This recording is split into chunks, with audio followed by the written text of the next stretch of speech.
প্রভুকে ধন্যবাদ দিই যে আরেকটি সুন্দর দিন তিনি আমাদের একবার সুযোগ করে দিয়েছেন এবং তার চরণ তলে আসবার সুযোগ করে দিয়েছেন। আমরা প্রভুকে ধন্যবাদ দিই। আসুন আমরা এই সময় নিজের স্থানে উঠে দাঁড়াই আর উপাসনার শুরুতে আমরা প্রভুর চরণ তলে নিজেদেরকে সমর্পণ করি। আসুন আমরা প্রার্থনার মধ্যে দিয়ে আমরা নিজেকে সমর্পণ করি আর প্রভুর উপস্থিতিতে আমরা যাচনা করি। Hallelujah, hallelujah, hallelujah. মঙ্গলময় প্রভু, দয়াময় ঈশ্বর, তোমাকে আজকে আমরা আরাধনা দিই, তোমাকে আজকে আমরা প্রশংসা দিই প্রভু, কারণ আরেকটি সুন্দর দিন তুমি আমাদেরকে দেখবার সুবর্ণ সুযোগ করে দিয়েছো প্রভু। ধন্যবাদ দিই প্রভু যে প্রভু আরেকটি বার প্রভু আমরা একত্রিত হতে পেরেছি প্রভু। প্রভু যার মধ্যে দিয়ে প্রভু আমরা তোমার উপস্থিতিকে যাচনা করি প্রভু। প্রভু তোমার সেই প্রভু পবিত্র প্রভু উপস্থিতি প্রভু, তোমার সেই পরিচর্যা পরিচালনা আরেকটি বার আমরা যাচনা করি প্রভু। ধন্যবাদ দিই প্রভু তোমার বিশ্বস্ততার জন্য প্রভু। হালেলুয়া প্রভু। 2021 সালে প্রভু জানুয়ারি মাসের আমরা শেষ রবিবারে আসবার প্রভু সুযোগ পেয়েছি। আমরা সুস্থ সবল অবস্থায় রয়েছি শুধু তোমার দয়া, তোমার অনুগ্রহে প্রভু। তাই তো প্রভু আজকে আমরা প্রভু মন খুলে তোমার আরাধনা করি, তোমার প্রশংসা করি, কেননা তোমার বাক্য বলে যখনই আমরা তোমার সাক্ষাৎ উপস্থিত হই যেন আমাদের হৃদয় প্রভু তোমার জন্য প্রভু প্রশংসা থাকে, তোমার জন্য আমাদের হৃদয়ে যে আরাধনা থাকে প্রভু। হ্যাঁ প্রভু, আজকে প্রভু বিশেষ করে প্রভু উপাসনা শুরু থেকে শেষ পর্যন্ত ভার তুমি বহন করো প্রভু। তোমার পবিত্র প্রভু আপনার উপস্থিতি তুমি দাও প্রভু, তোমার পরিচর্যা তোমার পরিচালনা দাও প্রভু। আজকে গানে প্রার্থনায় প্রভু এবং সর্বোপরি প্রভু তোমার বাক্যের দ্বারা প্রভু তুমি আমাদের সাথে কথা বলো প্রভু। হ্যাঁ প্রভু, আজকে তুমি উচ্চকিত হও, গরিব আজকে তুমি নাও প্রভু। সমস্ত আরাধনা আজকে তোমার হোক, সমস্ত প্রশংসা আজকে তোমার হোক। ইম্মানুয়েল যিশু এই প্রার্থনা তোমার নামে চাই, আমেন, আমেন। হালেলুয়া বলো শুনি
করতে আর আমরা কিছু সময় নিয়ে আজকে আমার প্রিয়তমের আজকে প্রার্থনা করতে আজকে প্রার্থনা করি নিজেদের জন্য যে প্রভু যেন আমাদের উপরে কাজ করে, তার অনুগ্রহ যেন আমাদেরকে দেখায়। হালেলুয়া।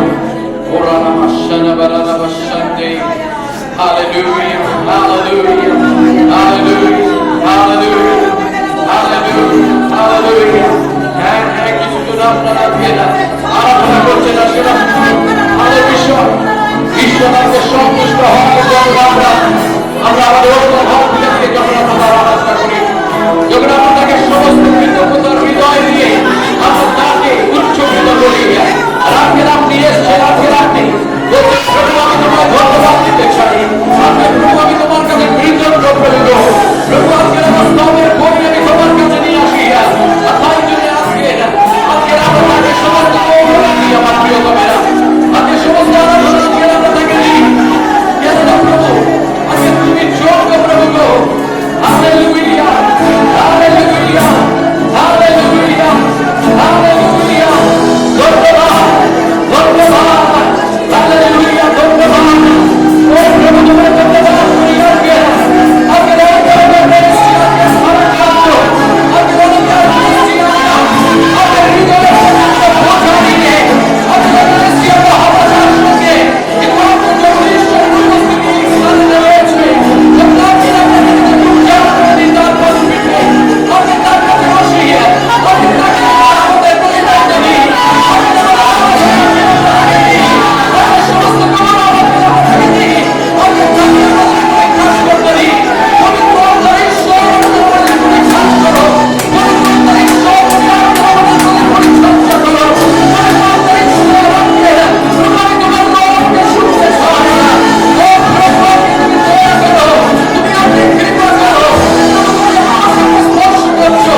রয়েছে। আজকে আপনি চান ঈশ্বর আপনাকে স্পর্শ করুন না, আমি চাই আপনি আপনার ডান হাত তুলে দেবেন না। আজকে কেউ আমাদের দিকে ওদিকে তাকাই না, কিন্তু আজকে আমরা ঈশ্বরের দিকে তাকাই। আজকে আমরা ঈশ্বরের উপরে আমাদের মনোযোগকে রাখি। আজকে আপনাদের বলি তাকে যে প্রভু আজকে আমি যদি চাই তাহলে আমি তোমার স্পর্শ চাই। প্রভু আজকের এই জায়গা পরিত্যাগ করার আগে, ছেড়ে দিয়ে যাবার আগে প্রভু আমি তোমার আস্বাদন পেতে চাই একবার। প্রভু একবার নতুন ভাবে আমি চাই তোমার অনুগ্রহের কার্যকে উপলব্ধি করতে। প্রভু এই জায়গায় ছেড়ে যাবার আগে আমি চাই প্রভু আরেকবার প্রভু তোমার স্পর্শ পেতে। প্রভু কেননা গত করলেন প্রভু স্পর্শতে আমি থাকতে পারি না। গতকালকের যে অভিষেক তুমি আমায় দিয়েছিলে, যে অনুগ্রহ তুমি দিয়েছিলে প্রভু, তার উপর আমি নির্ভর করে চলতে চাই না। কিন্তু প্রত্যেক দিন প্রভু গো আমি প্রভু তোমাকে নতুন ভাবে চিনতে চাই, নতুন ভাবে প্রভু আমি তোমায় জানতে চাই, নতুন ভাবে আমি তোমার আস্বাদন করতে চাই। আসলে এই সময় আমরা প্রার্থনা যাই, নন্দিনী প্রার্থনায় নিয়ে যাবে আমাদেরকে। হালেলুয়া।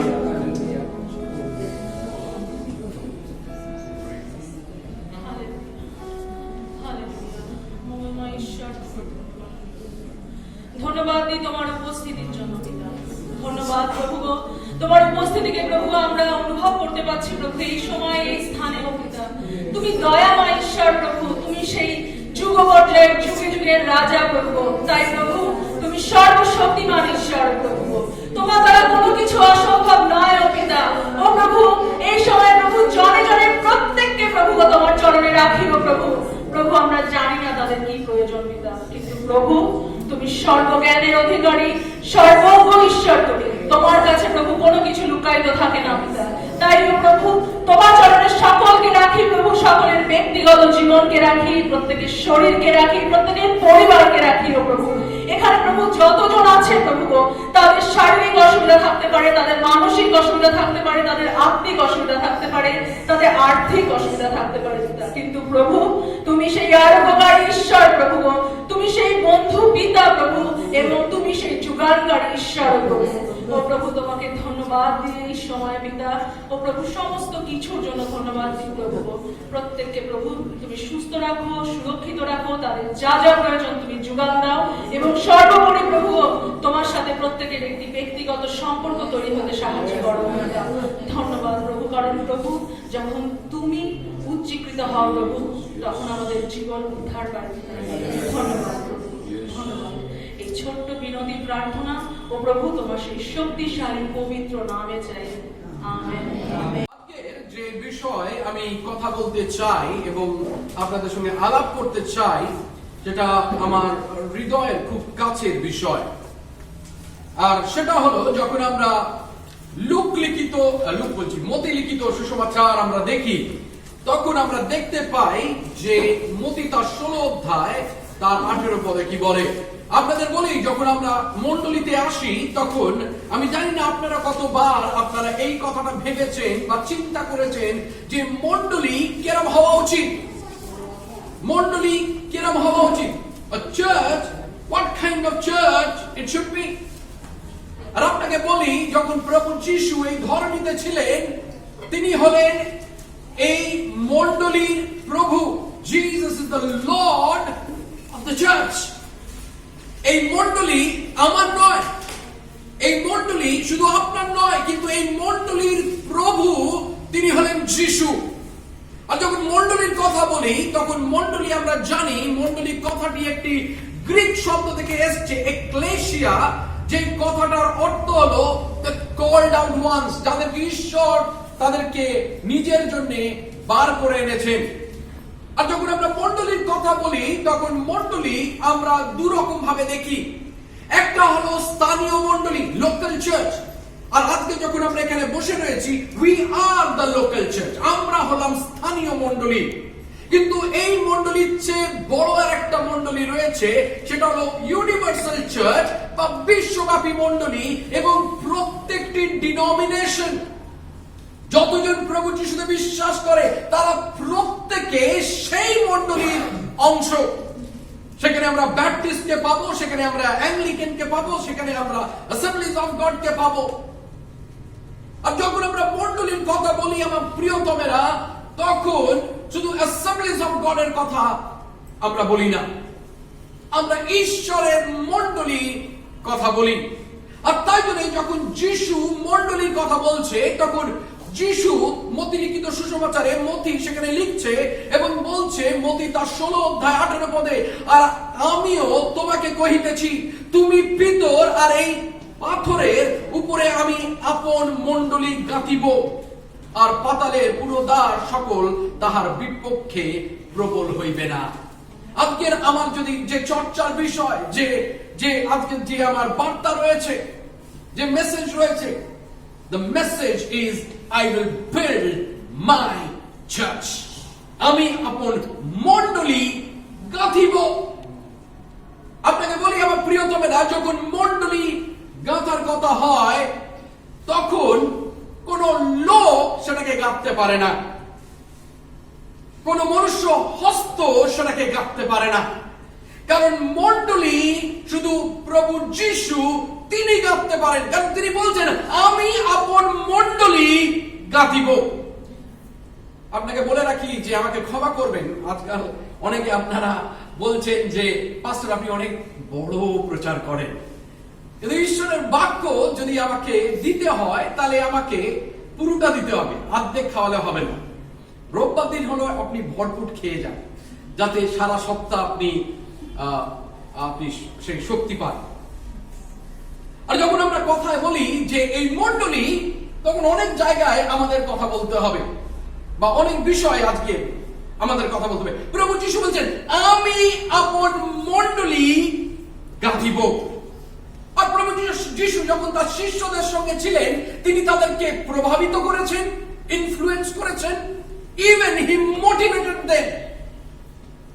কিন্তু প্রশ্ন হলো, what should the church of Jesus look like? প্রভু যিশুর মণ্ডলী কিরকম দেখতে হবে? আপনাকে বলি, যদি আপনার বাইবেল থাকে তাহলে আজকে প্রেরিতদের কার্যাবলী তার 13 অধ্যায় 1 থেকে 3 পদ আমরা পড়ব। প্রেরিতদের কার্যাবলী তার 3 অধ্যায় 1 থেকে 3 পদ। আর সেখানে বলছে, তখন অন্তোকিয়ার মণ্ডলীতে বারনবা, শিমন যাহাকে নিগার বলে, কুরেনীয় লুকিয়, হেরোদ রাজার সহপালিত মনোহেম এবং শৌল নামে কয়েকজন ভাববাদী ও শিক্ষক ছিলেন। তাহারা প্রভুর সেবা ও উপবাস করিতেছিলেন।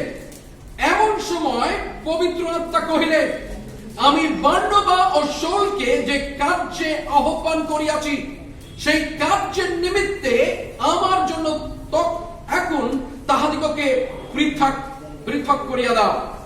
তখন তাহারা উপবাস ও প্রার্থনা এবং তাহাদের উপরে হস্তার্পণ করিয়া তাহাদিগকে বিদায় দিলেন। যখন আমরা দেখি আমার প্রিয়তমেরা, অন্তোকিয়া যে মণ্ডলী, the church of Antioch, the church of Antioch was the third, or the place called Antioch was the third largest city in the Roman Empire. যদি আমরা দেখি, অন্তোকিয়া এই জায়গাটি রোমান সাম্রাজ্যে 3 নম্বর স্থানেতে ছিল। ঠিক যেরকম যখন আমরা ভারতবর্ষের কথা বলি এবং বলি কোন শহরগুলো খুব শক্তিশালী শহর বা খুব ভালো শহর, তখন আমরা কি বলি? দিল্লি। আর কোন শহরের কথা? মুম্বাই আর চেন্নাই, ব্যাঙ্গালোর, এগুলো আমাদের মাথায় আসে। অন্তোকিয়া স্থানটি সেরকমই একটি স্থান ছিল সেই সময়কার দিনে। রোমান সাম্রাজ্যের মধ্যে সেটি 3য় স্থান অধিকার করত। সেটি একটা বাণিজ্য ক্ষেত্র ছিল, ঠিক যেরকম কলকাতা মহানগর। এক সময় কলকাতার দাপটটা অনেক বেশি ছিল যখন ব্রিটিশ সাম্রাজ্য এখানে প্রথম আসে। কেন? কারণ এই শহরটিতে আমরা দেখেছি বাণিজ্য ফুলে ফেপে উঠতে। আমরা দেখেছি এই নগরের মধ্যে একটি বন্দর রয়েছে। আর অন্তোকিয়া এই স্থানটি ঠিক সেরকমই একটা বাণিজ্য ক্ষেত্র রোমান সাম্রাজ্যের মধ্যে, এবং সেখানে আমরা দেখতে পাই যে বাণিজ্য যেন ফুলে ফেপে ওঠে। আর যদি আমরা তার বিষয়ে আরো জানতে চাই তাহলে আমাদের যেতে হবে প্রেরিতদের 11 অধ্যায় তার 19 থেকে 20 পদ, যেখানে আমরা দেখতে পাই স্টিফানাসকে বা স্টিফেনকে। আর সেখানে আমরা দেখতে পাই সে শহীদ হয় প্রভুতে, এবং যখন তিনি শহীদ হয় তারপরে আমরা দেখতে পাই যে সেখানে কি হয় না, এটি তাড়না আসে যারা খ্রিস্ট বিশ্বাসী। আমরা কিভাবে খ্রিস্ট বিশ্বাসী হই? যখন আমরা প্রভু যিশুকে স্বীকার করি আমাদের ওষ্ঠাধর দিয়ে এবং হৃদয়ের মধ্যে বিশ্বাস করি যে ঈশ্বর তাকে পুনরুত্থিত করেছে। আর সেই রকম লোকেরা যখন তারা বিশ্বাস করেছে তাদের উপরে তাড়না এসছে।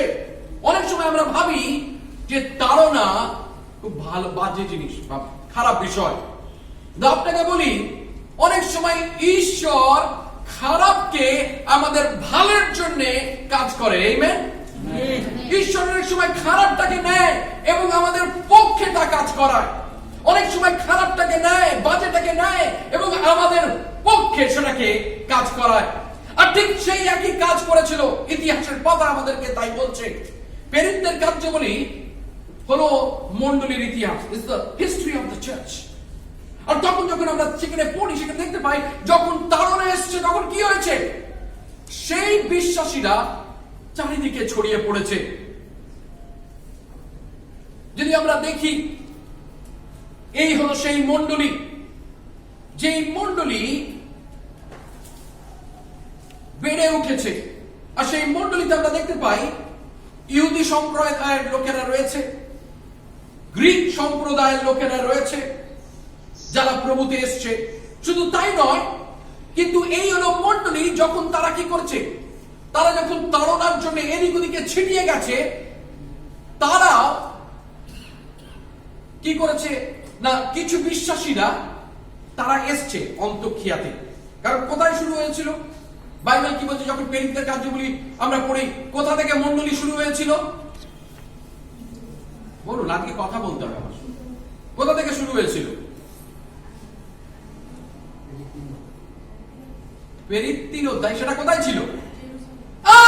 জেরুজালেমে। জেরুজালেমে মণ্ডলী শুরু হয়েছে। তারপরে আমরা দেখতে পাই সেখানে তাড়না এসছে কিছু পরে। আর তারপরে দেখতে পাই এই যে বিশ্বাসীরা তারা এদিক ওদিক ছিটিয়ে গেছে। আর কিছু বিশ্বাসী তারা যখন ছিটিয়ে গেছে, তারা এই স্থান যেটার নাম আমরা বললাম অন্তোখিয়া, সেখানে এসছে এবং সেখানে এসে তারা কি করেছে, প্রভু যিশুর বিষয়ে তারা ভাগ করেছে, সেখানে তারা বিশ্বাস করেছে এবং সেখানে একটা নতুন মণ্ডলী গড়ে উঠেছে। আর সেই মণ্ডলীটাকে বাইবেল বলছে অন্তোখিয়ার মণ্ডলী। যদি তাড়না না আসতো তাহলে হয়তো সুসমাচার, সেই সুসমাচারটা জেরুজালেমে সীমিত থাকতো। কিন্তু ঈশ্বরকে ধন্যবাদ দিই, সেখানে তাড়না এসেছিল বলে আজকের আপনি এবং আমি এই ছাদের নিচে রয়েছি। কারণ ঈশ্বর তার সুসমাচারকে আমাদের পক্ষে তিনি কাজ করিয়েছেন। অনেক সময় ঈশ্বর যেটা খারাপ সেটাকে আমাদের পক্ষে কাজ করায়। আর তাই জন্য আমার প্রিয়তমেরা, আজকের আপনি এবং আমি বসে রয়েছি কেননা যে কারণে সেই বিশ্বাসীরা, প্রথম মণ্ডলীর বিশ্বাসীরা তারা ছিটিয়ে গেছিল তাড়নার কারণে এবং তারা বিভিন্ন জায়গায় গেছে, কিন্তু তাদের বিশ্বাস তারা হারিয়ে ফেলেনি এবং তারা প্রভু যিশুর বিষয় বলেছে, অন্যরা বিশ্বাস করেছে এবং সেখানে সেই প্রভু যিশুর বৃদ্ধি পেয়েছে, মণ্ডলী বৃদ্ধি পেয়েছে। আর পরবর্তীকালে এই অন্তোখিয়া মণ্ডলী একটা আদর্শ মণ্ডলী হয়ে উঠেছিল।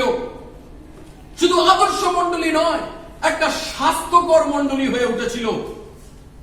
It was a healthy church. কিন্তু আজকে আমরা প্রশ্ন করি যে এই যে যখন আমরা বলি স্বাস্থ্যকর মণ্ডলী, আমরা অনেকে রয়েছি, আমরা অনেক অসুস্থ রয়েছি। কারোর ডায়াবেটিস, কারোর কিডনি প্রবলেম, কারোর হাই প্রেশার, কারোর হার্ট প্রবলেম। তার মানে কি? we are not healthy। তার মানে কি? আমরা স্বাস্থ্যকর নয়। অনেক সময় মণ্ডলী হেলদি হয় না, সব মণ্ডলী হেলদি হয় না, স্বাস্থ্যকর মণ্ডলী হয় না। কিন্তু বাইবেল কি বলে? যদি এটা হেলদি চার্চ হতে হয়, যদি এটা ভালো চার্চ হতে হয়, একটা স্বাস্থ্যকর মণ্ডলী হতে হয়, তার কি গুণাবলী থাকা দরকার রয়েছে? আমার প্রিয়তমেরা, বাইবেল প্রথমে বলে যে এই হলো সেই মণ্ডলী, অন্তোখিয়া মণ্ডলী, তাদের মধ্যে সেই গুণাবলীগুলো ছিল। আপনি দেখুন, প্রথমে বাইবেল বলছে, যদি আজকে আমরা প্রশ্ন করি যে তাহলে আজকের কি রকম চার্চ হতে হবে, what do you mean by a healthy church? What are some of the features of a healthy church? What are the characteristics of a healthy church? How do you define a healthy church? সুস্বাস্থ্যকর মণ্ডলী কাকে আমরা বলবো? Are we part of that? Is this church is a healthy church? এই মণ্ডলী কি স্বাস্থ্যকর মণ্ডলী? সেটা আজকে ঈশ্বরের বাক্য থেকে আমাদেরকে নিজেদেরকে পরীক্ষা করতে হবে। প্রথমত, একটা স্বাস্থ্যকর মণ্ডলীর গুণাবলী হলো সেই মণ্ডলী আরাধনা মণ্ডলী, যারা আরাধনা করে। A healthy church is a church that is a worshiping church. তারা আরাধনা করে। তাই জন্য যখন আমরা 2 পদে আমরা পড়ি, প্রেরিতদের কার্যবলী তার 3 অধ্যায় 2 পদ, যেখানে বলছে তাহারা প্রভুর সেবা ও উপবাস করিতেছিলেন। আপনাকে বলি, আরাধনা or worship is central to the life of the church. আরাধনা হলো মণ্ডলীর প্রাণ। যখন আমরা আরাধনা করি তখন ঈশ্বর তার লোকেদেরকে তার কাছে টেনে নেয়। তাই জন্য অনেক সময় যখন আমরা আরাধনা করি আমাদের অনেকের চোখে জল থাকে, অনেকে আমরা ফেটে পড়ি আবেগে। কেন? কারণ ঈশ্বর আমাদেরকে তার কাছে টেনে নেয়। অনেকে রয়েছে বিভিন্ন আরাধনা, তাদের বস্তু রয়েছে। কেউ কোন গুরুকে আরাধনা করে, কেউ রয়েছে তারা আরাধনা করে যারা সেলিব্রিটি রয়েছে, কেউ রয়েছে তারা আরাধনা করে নিজেদের সম্পদকে, আবার অনেকে রয়েছে তারা আরাধনা করে নিজেদেরকে। কিন্তু প্রকৃত রূপে what is true worship? What is true worship? True worship যখন আমরা বলি, প্রকৃত রূপে যখন আমরা আরাধনার কথা বলি, সেটা কি বোঝায়? ট্রু ওয়ার্শিপ মিন গুড মিউজিক। প্রকৃত রূপে যখন আমরা কথা বলি আরাধনা, ঈশ্বরকে ধন্যবাদ দিই আমাদের ছেলেদের জন্য, বাদ্যযন্ত্রের জন্য। কিন্তু আপনাকে বলি, প্রকৃত আরাধনা ইজ নট গুড মিউজিক। ভালো শুধু মধুর বাদ্যযন্ত্র নয়। প্রকৃত রূপে ট্রু ওয়ার্শিপ তাহলে কি? Is it noise? By the way, Pentecostal makes lot of noise. Hallelujah, hallelujah, hallelujah. সেটা কি প্রকৃত রূপে ট্রু ওয়ার্শিপ? না। তাই প্রকৃত রূপের আরাধনা কি? I feel God. আজকে আমি ঈশ্বরকে অনুভূতি করছি। I am feeling God. কালকে সকালবেলা উঠে ইউ ডোন্ট ফিল গড। সেটা কি প্রকৃত আরাধনা? আজকের আমি আরাধনা করছি, অনুভূতি রয়েছে। আমি বলবো যাদের সেলফোন রয়েছে দয়া করে প্লিজ ভাইব্রেশনে রাখুন, না সাইলেন্ট করে দিন, না সুইচ অফ করে। তাহলে প্রকৃত আরাধনা কি?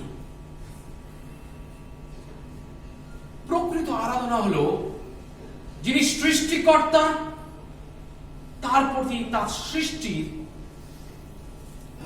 কৃতজ্ঞতা। আরাধনা হলো যখন আমরা সম্পূর্ণভাবে ঈশ্বরের উপরে নির্ভর করি। আরাধনা হলো যখন আমরা সেই উদ্ধারকর্তার কাছে আমাদের কৃতজ্ঞতাকে আমরা জানাই।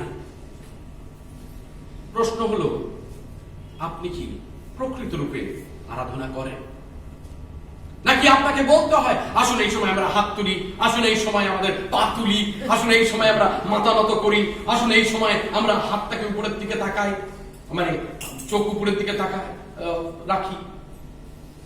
What is pure worship? Someone said আমাদের মণ্ডলীতে, পাস্টার মিউজিকটাকে আরো জোরদার করতে হবে।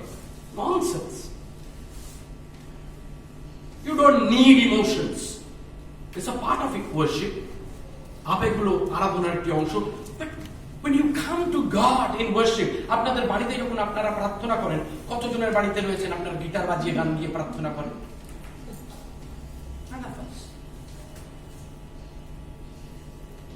But বাড়িতে আমরা কি করি? The moment we start করেন, যখনই আমরা আরাধনা করতে শুরু করি, আমরা সকালবেলা উঠি, আমরা প্রার্থনা করি, আমরা কি করি? হালেলুয়া, হালেলুয়া, প্রভু তোমার ধন্যবাদ করি, হালেলুয়া, ও প্রভু তোমার উপস্থিতি প্রভু তুমি দাও, ও প্রভু তোমার উপস্থিতি তুমি দাও।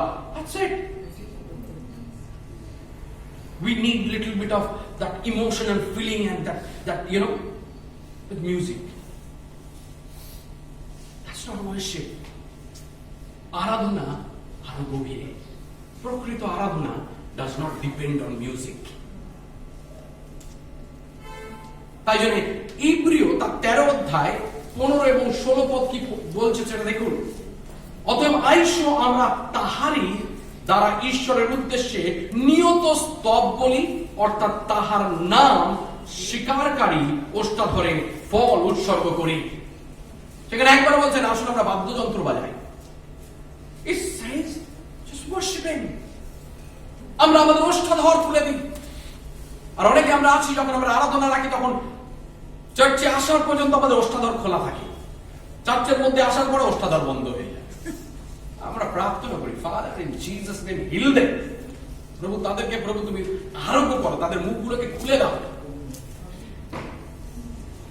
অনেক সময় আমাদের ওষ্ঠাধর খুলি না আমরা, কিন্তু বাইবেল কি বলছে যে আমরা যেন নিয়ত স্তব বলি এবং আমাদের ওষ্ঠাধর যেন তার গুণাবলীকে স্বীকার করে।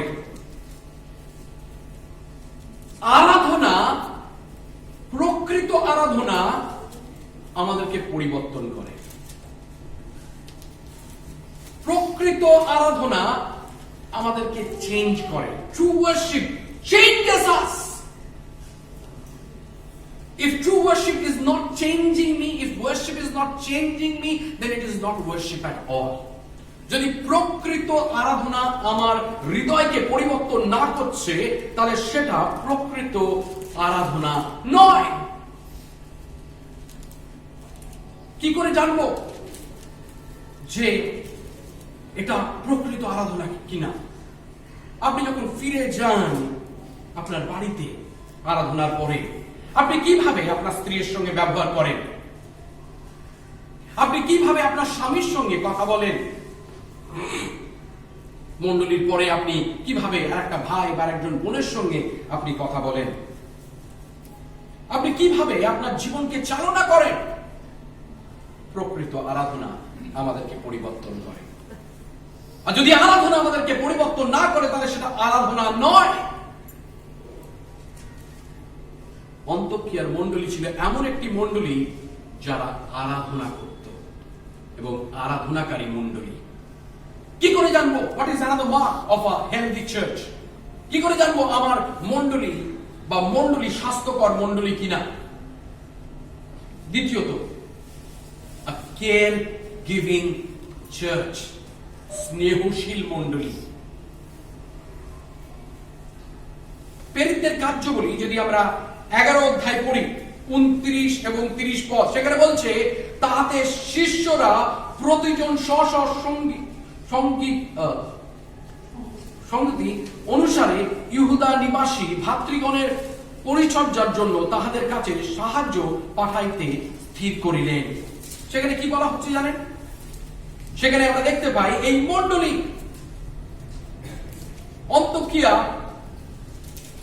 অনেক দূরে রয়েছে, যে মণ্ডলীর সাহায্য প্রয়োজন রয়েছে, কিন্তু অন্তোকিয়া মণ্ডলীর লোকেরা কি করছে জানেন? তাদের জন্য তাহারা সাহায্য জোগাড় করছে। যদিও তারা অতি একটা ক্ষুদ্র চার্চ, একটা ক্ষুদ্র মণ্ডলী, কিন্তু তারা কি করছে?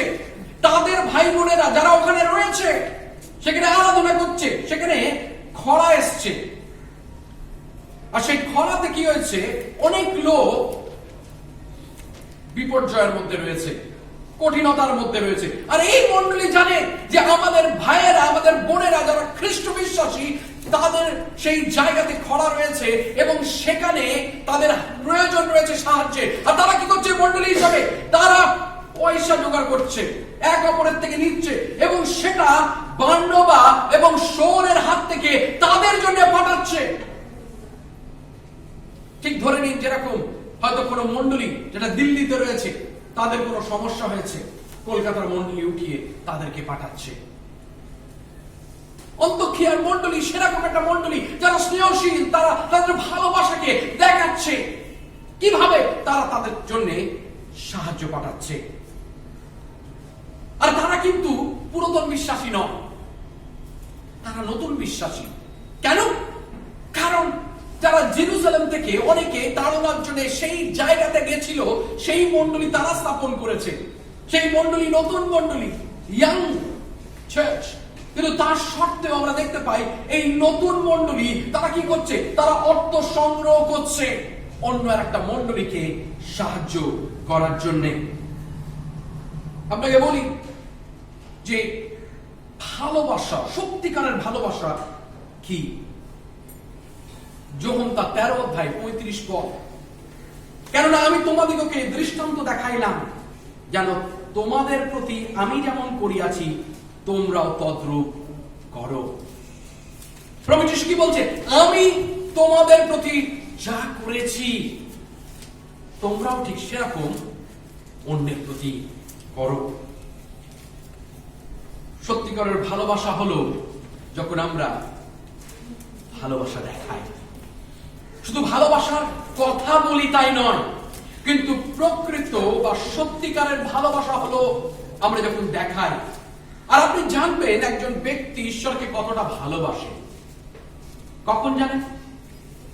যখন সে হাতটা খুলে দেয়। আমরা সাধারণত হাত খুলতে চাই না, কিন্তু বাইবেল কি বলছে? বাইবেল বলছে যে যদি আমরা কৃপণ হই, স্টিঞ্জি, you cannot be a believer. আমরা যদি কৃপণ হই তাহলে আমরা প্রকৃত রূপে সত্যিকারের বিশ্বাসী হতে পারি না। কারণ যে বিশ্বাসী হয় সে উদারতার সঙ্গে দেয়, উদারতার সঙ্গে দেয়। তার নিজের প্রয়োজন থাকা সত্ত্বেও সে দেয়। অন্তোকিয়ার মণ্ডলীর অনেক প্রয়োজন ছিল, তারা একটা নতুন মণ্ডলী, কিন্তু তার সত্ত্বেও তারা আর একটা মণ্ডলীর জন্য দিচ্ছে। কেন? কারণ তারা তাদের ভালোবাসাকে দেখাচ্ছে। আমি অনেককে দেখেছি জীবনে, আমি ঈশ্বরকে ভালোবাসি, আরাধনা করে না। আমি ঈশ্বরকে ভালোবাসি, ঈশ্বরের পথে চলে না। আমি ঈশ্বরকে ভালোবাসি, সে দশমাংশ উপহার দেয় না। কিন্তু আমি ঈশ্বরকে ভালোবাসি। How do you know? কি করে আমরা জানবো যে সে ঈশ্বরকে ভালোবাসে? আমি ঈশ্বরকে ভালোবাসি কিন্তু চার্চের কোনো কাজে আসবো না, রোববার দিন আসবো, বাপটিজম সার্টিফিকেট নিতে আসবো, ম্যারেজ সার্টিফিকেট নিতে আসবো, সাহায্যের জন্য আসবো, কিন্তু অন্য কোনো কাজে আমি মণ্ডলীর আসবো না। কিন্তু আমি ঈশ্বরকে ভালোবাসি। বাইবেল কি বলছে আপনি দেখুন, লুক লিখিত সুসমাচার তার 6 অধ্যায় 38 পদ কি বলে? দাও তাহাতে তোমাদিগকে দেওয়া যাইবে, লোকে বিলক্ষণ পরিমাণে চাপিয়া ঝাঁকিয়া উপচিয়া তোমাদের কোলে দেবে। আমরা কতজন চাই যে ঝাঁকিয়া উপচিয়া ঈশ্বর আমাদেরকে দিক? আমি জানি না আপনি কোনোদিন কোনো গাছের তলায় গিয়ে ফল কুড়িয়েছেন কিনা। আমাদের বাড়ির পাশে একটা জামরুল গাছ ছিল ছোটবেলাতে, আর আমাদের যারা বড় দাদারা ছিল তারা গাছে উঠতো, আর ওরা কি করতো জানেন? আর আমরা তলা থেকে কি কতটা দিয়ে পারবো, খারাপ খারাপ। আর আমাদের এরকম বড় বড় থলি আমরা নিয়ে যেতাম আর সেই জামরুল তুলতাম। ঈশ্বর ঠিক তাই বলছে, বলছে তুমি দাও তোমাকে দেওয়া যাবে। আর কিভাবে? আমার ঈশ্বর বলছে আমি আমার আশীর্বাদকে ঝাঁকাবো, তুমি শুধু কুড়াবে। কিন্তু সেটা তখনই সম্ভব কখন? তার জন্য একটা কন্ডিশন রয়েছে। কি বলছে? প্রথমে আমরা ঝাঁকানোর থেকে যে আশীর্বাদ আসছে সেটা তোলার জন্য আমরা প্রস্তুত, কিন্তু দেওয়ার জন্য আমরা প্রস্তুত না। আমি যত দেবো আমি তত পাবো। সেটাই হলো ঈশ্বরের অর্থনীতি। আমাদের অর্থনীতি কি? যা আছে আমার, তুমি যদি দাও তোমারটাও আমার। কিন্তু ঈশ্বরের অর্থনীতি আলাদা। It's God's economy. You give and it shall be given unto you. তাই জন্য অনেক সময় আমরা ঈশ্বরের আশীর্বাদকে হারিয়ে ফেলি। কিন্তু অন্তোকিয়ার মণ্ডলী তারা আলাদা ছিল। তারা অন্যদের জন্য অর্থ সংগ্রহ করেছে। আর আর কি করেছে? সেই মণ্ডলীকে পাঠিয়েছে। আমরা যখন চেষ্টা করছি সুলোচনা চার্চের জন্য পয়সা অর্থ সংগ্রহ করার জন্য, আমরা কি করার চেষ্টা করছি? আমরা অন্তঃক্ষীয়া মণ্ডলীর মতন হতে চাই, আমাদের প্রয়োজন রয়েছে। কিন্তু তা সত্ত্বেও আমাদের ভাই বোনেরা যারা আরাধনা করে খালি সেই ছাদের নিচে বা আকাশের নিচে, তাদের জন্য আমরা পাঠাতে চাই। কেন? কারণ আমরা এইরকম আদর্শশালী মণ্ডলী হতে চাই। তৃতীয়ত আপনাকে বলি, কি করে জানবো ইটস আ হেলদি চার্চ, স্বাস্থ্যকর একটি মণ্ডলী? তার তৃতীয় গুণাবলী হলো আ গ্রোয়িং চার্চ, এমন একটি মণ্ডলী যা বৃদ্ধি পাচ্ছে মণ্ডলী। আপনি দেখুন, যখন প্রভু যিশু তিনি স্বর্গে রোহণ করেন, তখন মতি তার 18 অধ্যায় 19 পদ আমরা সকলে জানি। কি লেখা রয়েছে সেখানে? মতি 18:19 কি লেখা রয়েছে? বাইবেল খুলতে হয় এটার জন্য, লজ্জার বিষয়। গ্রেট কমিশন, প্রভু যিশুর আদেশ। আর তার আদেশটা কি? তোমরা সমুদয় জগতে যাও। আপনি দেখুন সেখানে কি বলছে? তোমরা সমুদয় জগতে যাও। ওকে, অতএব তোমরা গিয়া সমুদয় জাতিকে শিষ্য করো। যদি 19 পদে পড়ি, 18 পদে বলছে তোমরা সমুদয় জগতে যাও। কি করতে যাওয়া বলা হচ্ছে? কিসের জন্য যেতে বলেছে? কারেক্ট। তাহলে সুসমাচার আপনার বাড়িতে কি করছে? আপনার প্রতিবেশী সুসমাচার জানে না কেন? আপনাকে তো যেতে বলেছে। আপনি কি চান স্বর্গ থেকে ঈশ্বর চিঠি লিখবে আপনাকে, পোস্ট করবে আপনার বাড়িতে? দীর্ঘ সময় 20 বছর 10 বছর মণ্ডলীতে রয়েছে, একজন কেউ চার্চে আনেনি।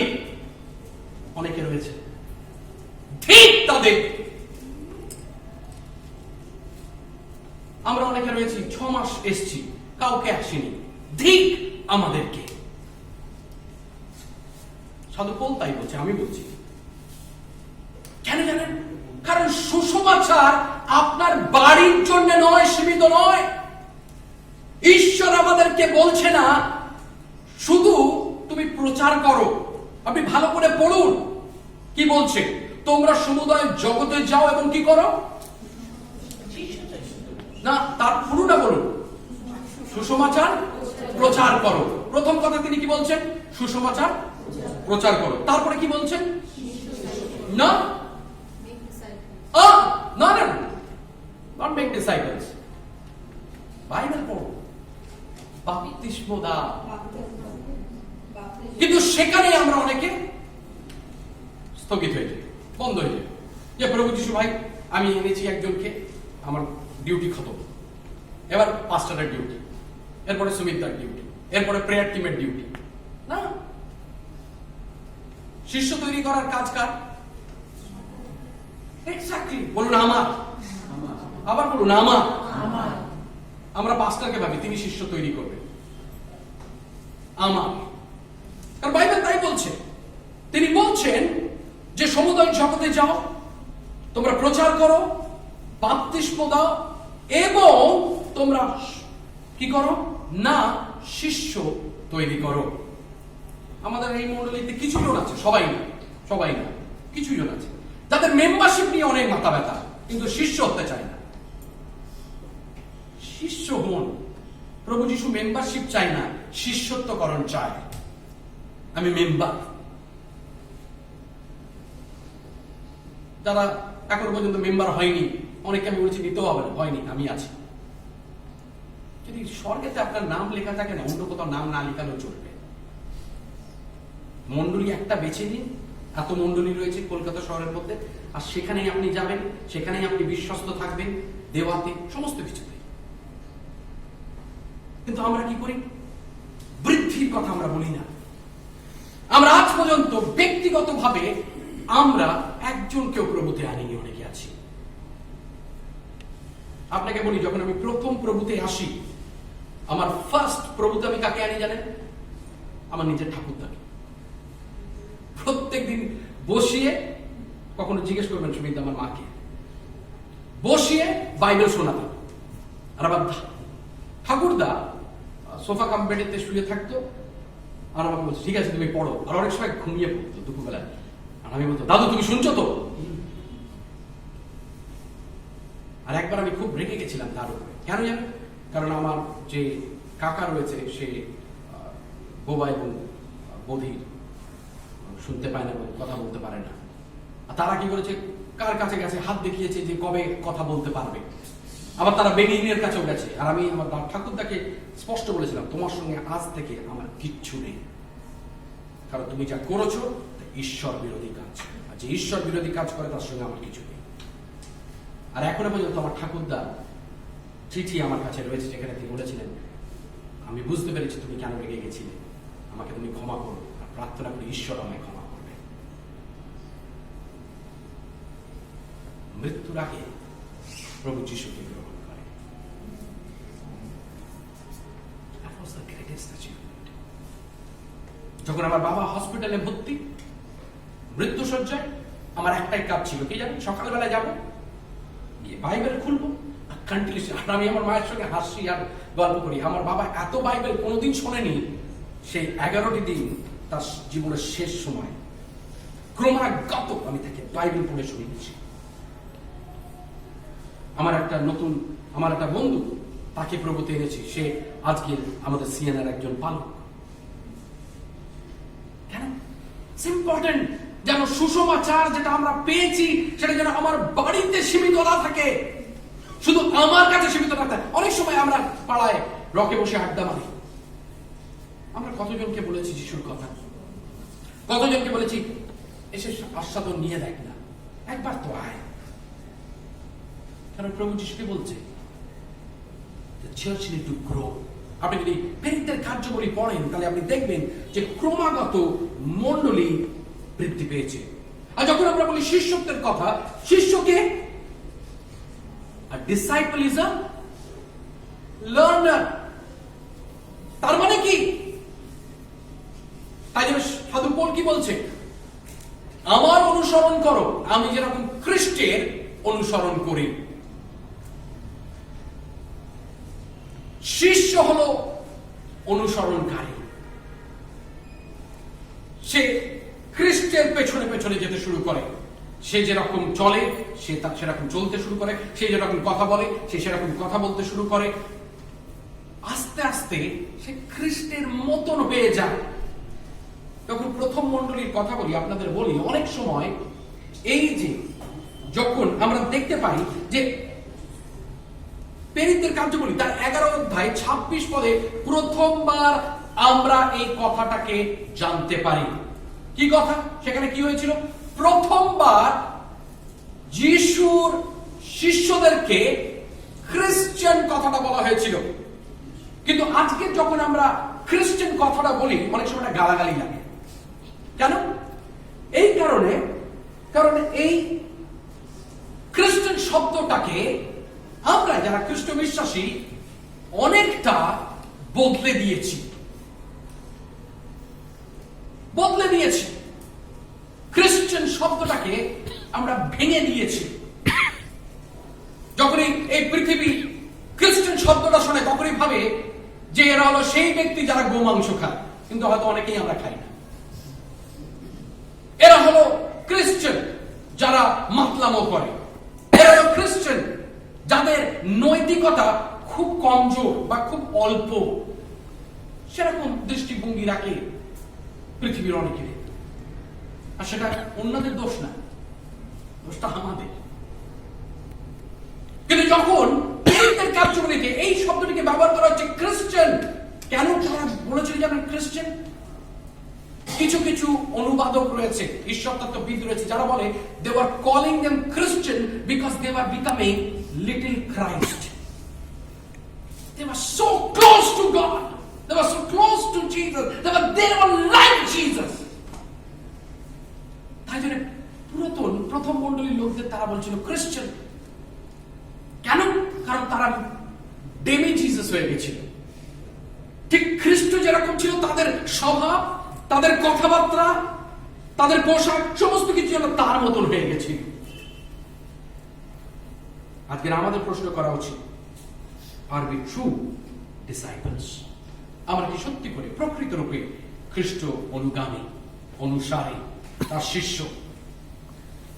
যদি আমরা বলি যে আমাদের এই মন্ডলী হেলদি চার্চ, স্বাস্থ্যকর একটি মন্ডলী, তাহলে আমাদের দেখতে হবে যে আমরা হলাম বৃদ্ধি পাওয়া একটা মন্ডলী।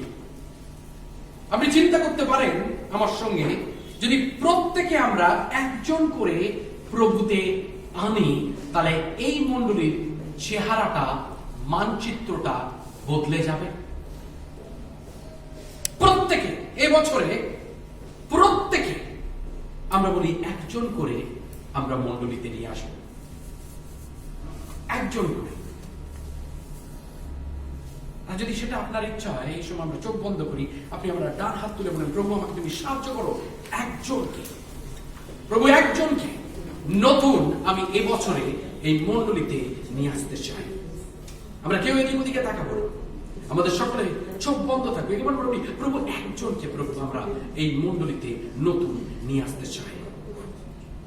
প্রিয়তম যিশু প্রভু, এই সময় যখন আমরা আসি প্রভু, আমরা প্রার্থনা করি প্রভু, প্রভু তুমি আমাদের হাতকে দেখো প্রভু। অনেকে আমরা রয়েছি প্রভু, আমাদের ইচ্ছা রয়েছে, কিন্তু অনেক সময় আমরা জানি না যে কি করে প্রভু কথা বলবো, কিন্তু প্রভু সেই সাহস তুমি আমাদেরকে দাও প্রভু। প্রার্থনা করি যেন আমরা নতুনকে আনতে পারি, সেটা আমাদের বন্ধু বান্ধব হতে পারে, পাড়া হতে পারে প্রভু, আমাদের কোনো প্রিয়জন হতে পারে, আমাদের কোনো আত্মীয় হতে পারে প্রভু, আমাদের অফিসের কোনো কর্মচারী যে আমার সঙ্গে সহপাঠী, প্রভু আমরা আনতে চাই। প্রভু আমাকে তুমি সাহায্য করো, প্রার্থনা যিশু নামে চাই, আমেন। চতুর্থ,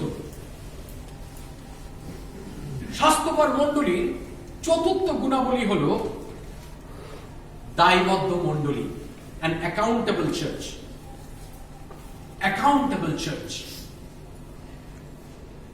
যখন বার্নবা এবং শাউল তারা কি করছে, তাদের প্রথম মিশনারি জার্নিতে যাচ্ছে, প্রচার কার্যে যাচ্ছে, তারা যদি আপনি প্রেরিতদের কার্যবলী তার 14 অধ্যায় 26 এবং 27 পদ পড়েন, আপনি সেখানে দেখতে পাবেন তারা ফিরে আসছে, বার্নবা এবং কে, শাউল, ওকে, সাধু পৌল, তারা ফিরে আসছে এবং তারা কি করছে, তারা তাদের কি করেছে, তারা সেটাকে কি করছে, তাদেরকে একটা রিপোর্ট দিচ্ছে। আপনি যদি দেখেন 27 পদে সেখানে বলছে, তারা যখন উপস্থিত হইলেন ও মণ্ডলীকে একত্রিত করিলেন, তখন ঈশ্বর তাহাদের সঙ্গে সঙ্গে থাকিয়া যে কত কার্য করিয়াছিলেন ও তিনি যে পরজাতীয়দের নিমিত্তে বিশ্বাস দ্বার খুলিয়া দিয়াছিলেন, সেই সকল বর্ণনা করিলেন। মণ্ডলী যখন এক হয়েছে, তখন বার্নবা এবং শাউল তারা কি করছে, তারা যেখানে গেছে সুসমাচার প্রচার করেছে, ঈশ্বর কিভাবে কাজ করেছে তার রিপোর্ট মণ্ডলীকে দিচ্ছে, যাতে মণ্ডলী জানে যে কি কাজ ঈশ্বর করেছে। কেন? দেখুন, সাধু পৌল, যদি আপনি দেখেন মণ্ডলীর ইতিহাসে, সাধু পৌলের মতন ঈশ্বর তত্ত্ববিদ আর আপনি পাবেন না। যদি আপনি সাধু পৌলকে দেখেন, তার মতন প্রচার আপনি পাবেন না। সাধু পৌল, কিন্তু সাধু পৌল কি করছে, তিনিও দায়বদ্ধ রয়েছেন কার কাছে, মণ্ডলীর কাছে, ঈশ্বরের কাছে না। অনেক সময় আমরা ভাবি আমি দায়বদ্ধ শুধু ঈশ্বরের কাছে, খুব ডেঞ্জারাস জিনিস। শুধু ঈশ্বরের কাছে আমরা দায়বদ্ধ নয়, প্রত্যেক ব্যক্তি, আপনি যে কোনো পেশাতে থাকুন না কেন, টিচার হন, গভর্নমেন্ট কোন অফিসিয়াল হন, কোন প্রাইভেট সেক্টরে আপনি কাজ করছেন, আমরা প্রত্যেক মানুষ দায়বদ্ধ রয়েছি কারণ না কারোর কাছে। We all are accountable। আপনাকে বলি, আপনি হয়তো বলতে পারেন যে আমি কারোর কাছে দায়বদ্ধ নই, কিন্তু একদিন রয়েছে যখন আমরা ঈশ্বরের সামনে দাঁড়াই, আর সেদিনকে তিনি আমাদের খাতা খুলবেন, আমরা তার কাছে দায়বদ্ধ রয়েছি। আর অনেক সময় দুঃখ লাগে বলতে, এই দায়বদ্ধ কথাটা মণ্ডলীর মধ্যে সবচেয়ে বেশি থাকা উচিত, কিন্তু দুঃখের সঙ্গে বলি অনেক সময় এই অ্যাকাউন্টেবল দায়বদ্ধতা মণ্ডলীর মধ্যে নেই,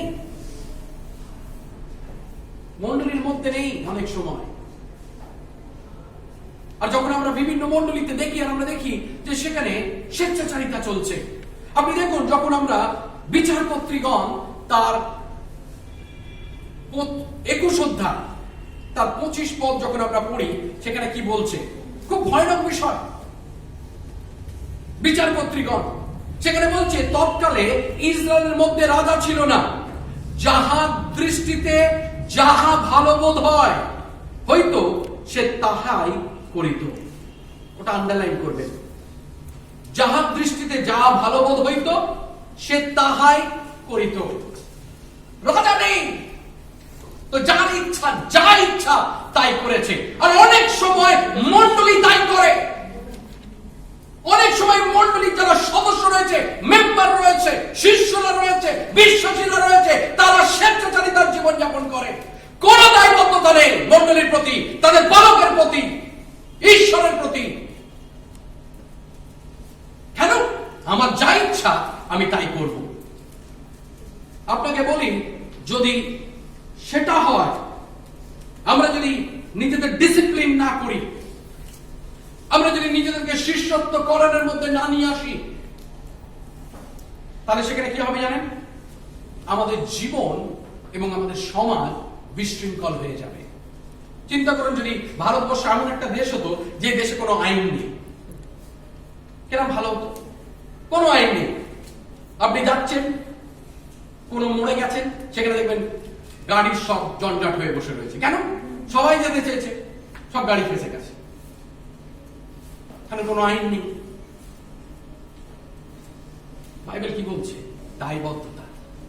যদি দায়বদ্ধতা না থাকে তাহলে বিশৃঙ্খল হবে জীবন। অনেক সময় যারা ইয়াং ছেলেমেয়েরা রয়েছে, যখন বাবা মারা কিছু বলে, তারা তখন কি বলে? It's my life. ডেঞ্জারাস শব্দ। It's my life. বিশৃঙ্খলতার দিকে এগিয়ে যাচ্ছে, স্বেচ্ছাচারিতার দিকে এগিয়ে যাচ্ছে। It's my life. No accountability. কোনো দায়বদ্ধতা নেই। আর তাই জন্য আমার প্রিয়তমেরা, যদি আমরা চাই সেই রকম মণ্ডলী হতে, স্বাস্থ্যকর মণ্ডলী হতে, আমরা শুধু ঈশ্বরের কাছে দায়বদ্ধ নয় থাকবো তাই নয়, আমরা পালকের কাছে দায়বদ্ধ থাকবো, আমরা এক অপরের কাছে দায়বদ্ধ থাকবো। কারণ স্বাস্থ্যকর মণ্ডলী সেটাই। তাই জন্য যদি আপনি দেখেন, ইব্রিয় তার 13 অধ্যায় 17 পদ কি বলে, সেখানে আপনি দেখবেন, সেখানে ইব্রিয়র পত্র তিনি লিখছেন, তিনি বলছেন, তোমরা তোমাদের নেতাদিগের আজ্ঞাগ্রাহী ও বশীভূত হও, কারণ নিকাশ দিতে হইবে বলিয়া তাহারা তোমাদের প্রাণের নিমিত্তে প্রহরীর কার্য করিতেছেন। আর তারপরে যখন আপনি পড়বেন, সেখানে কি বলছে? ঈশ্বর নেতৃত্বকে দেয়, আর সেই নেতৃত্বের কাছে যেন আমরা দায়বদ্ধ হই। স্বাস্থ্যকর মণ্ডলী কি করে বুঝবো? It's a healthy church. সেই মণ্ডলী যে কি করে? আরাধনা করে। স্বাস্থ্যকর মণ্ডলী দ্বিতীয়ত স্নেহশীল, তৃতীয়ত স্বাস্থ্যকর মণ্ডলী কি করে? সাহায্য করে, তাই না? না, সাহায্য কি বৃদ্ধি পায়। চতুর্থ, স্বাস্থ্যকর মণ্ডলী দায়বদ্ধ একটা মণ্ডলী। এবং পঞ্চম এবং শেষ বিষয়,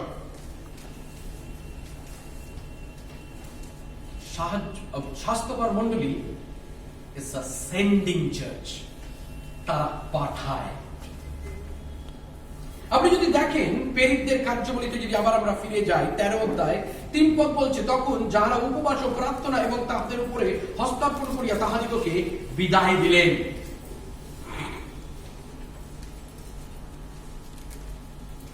অনেক সময় আমাদের প্রয়োজন রয়েছে প্রার্থনা পূর্বক আমরা শুনি ঈশ্বর কি বলছে।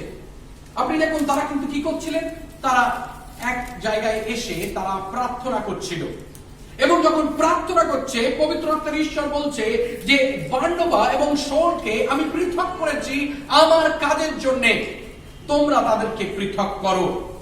এবং মণ্ডলী কি করেছে? প্রার্থনা পূর্বক তারা শুনেছে ঈশ্বরের আত্মা কি বলছে, এবং তারা শাউল এবং তারা বার্নবাকে কি করেছে? আলাদা করেছে, তাদের উপরে হাত রেখেছে এবং তাদেরকে ঈশ্বরের চরণে সঁপে দিয়েছে। আমার প্রিয়তমেরা, অনেক সময় আমাদের প্রয়োজন রয়েছে যে আমরা মণ্ডলীগত হিসাবে আমরা শুনি ঈশ্বর কি বলছে, কোন বোঝা ঈশ্বর আমাদেরকে দিতে চাইছে। অনেক সময় ঈশ্বর একটা মণ্ডলীকে বোঝা দেয় কিসের জন্য? যারা এখনো সুসমাচার শোনেনি তাদের কাছে সুসমাচার নিয়ে যাবার জন্য, যারা এখনো যিশুকে জানে না তাদেরকে জানানোর জন্য। আজকে আমরা কি সেই পাঠানো চার্চ? আর উই আর সেন্ডিং চার্চ? আপনাকে বলি, আজকে ঈশ্বরের সামনেতে আমাদের জীবনে 4টি বিকল্প রয়েছে। 4 অপশনস উই হ্যাভ। গো, যান। আপনি বলতে পারেন, পাস্টর আমি কোথায় যাব? যেখানে প্রভুর কথা এখনো শোনেনি সেখানে যান, তাদেরকে বলুন। না, অপশন নাম্বার 1, যদি না যেতে পারেন পাঠান। পাস্টর কি করে পাঠাবো?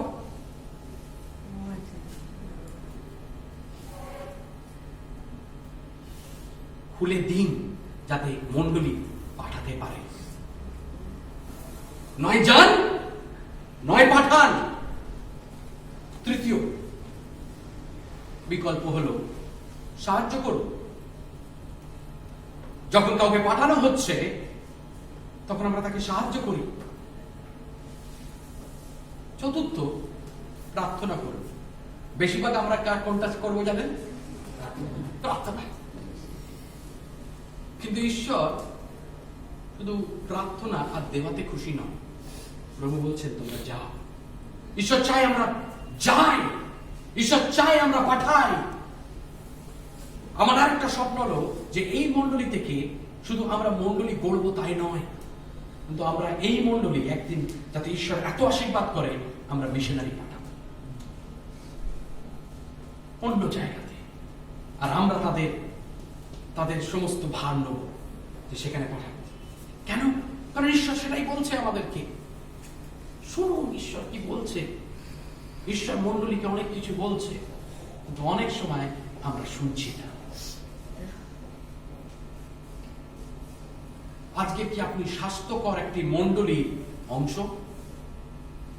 আর যদি না হয়ে থাকেন এই স্বাস্থ্যকর মণ্ডলীর অংশ, তাহলে আজকে আপনি কি সেই গুণাবলী যেগুলো একটা স্বাস্থ্যকর মণ্ডলীর প্রয়োজন রয়েছে সেটা করার চেষ্টা করছেন?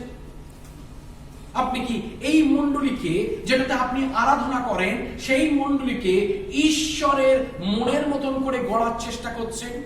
আপনি কি এই মণ্ডলীকে স্বাস্থ্যকর মণ্ডলীতে পরিণত করছেন? আর যদি না করে থাকেন ক্ষমা করবেন, অন্য কোথাও যান।